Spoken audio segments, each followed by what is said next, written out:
local radio for crew and Nantwich. This is the Cat. Anyway, we should now be joined all the way from America by Jimmy G. Hello, Jimmy. Hey, how's it going, Kev? Great to be with you, my friend. That's me. Hello. That's okay. Thank you so much for agreeing to do this. Hey, believe me, man, the pleasure's all mine. Anything for the fans.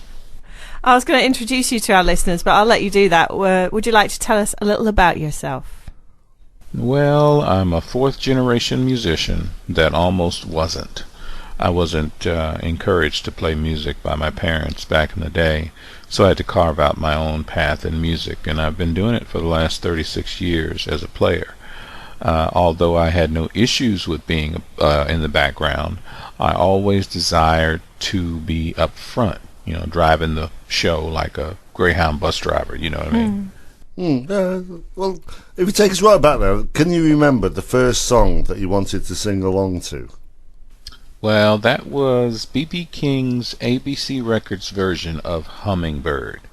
There was just so much power behind that song, and the orchestral strings and the horns and the singers in the background. It just draws you in, sort of like Tina Turner's River Deep and Mountain High. You can't help but sing along. Know the feeling. And was that the one that made you want to be a musician? Why, yeah, as a matter of fact, it was. I mean, I wanted to play guitar like B.B. King. I wanted to be in the background playing the strings. I just wasn't satisfied with playing just one instrument. And I play bass guitar, drums, guitar, lead guitar, and keyboard, self-taught on all of them. Being a homebody as a teenager was fine for me. I always had a song I wanted to learn, and there was always several types of instruments in the house, piano, guitar. So all you had to do was just grab whichever one was available and start playing. I play strictly by ear, which has really helped me over the years. I use my fingers myself, but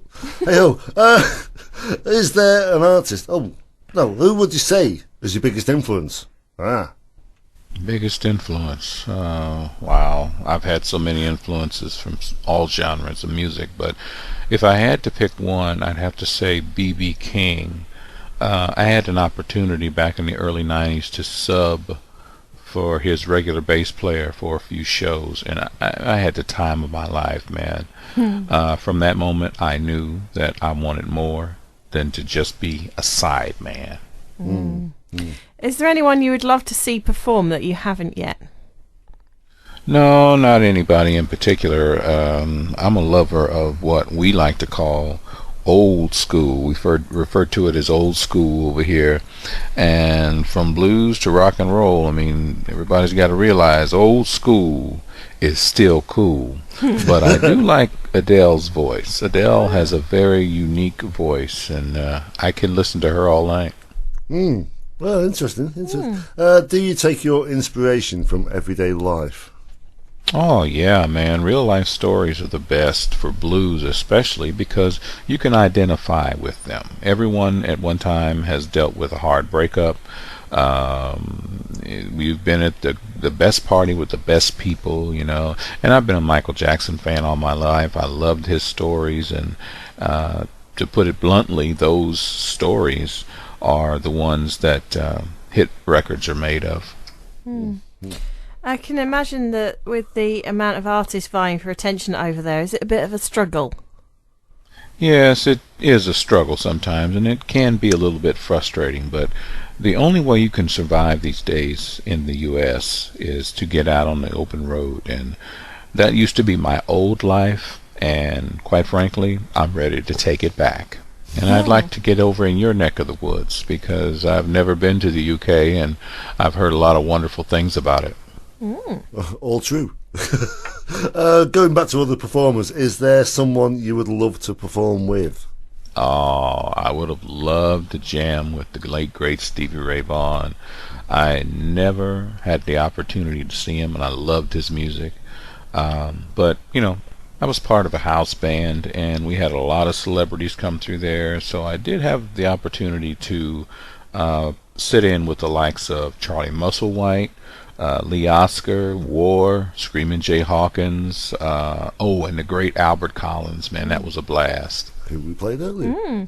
What are your immediate plans regarding touring and recording and stuff? Well, I am working on completing my first Quinn Records CD that should be released around spring, early summer. And from there, we're probably going to start making the rounds here in the States. Hopefully we can get something going on overseas, man, because I tell you, I love Europe. Europe is just such a wonderful place with so much history. It's just great. Well, we hope to see. But unfortunately, the hands of time march on. Thank you once again for agreeing to do this. And thank you, sir. This has been a blast. I look forward to meeting you in person. Yeah, look forward to seeing you here in the UK at some point in the future. That's right, fans. Keep your ears open for James Gilbert, a.k.a. Jimmy G, crossing the pond real soon to bring you his particular style of old school blues.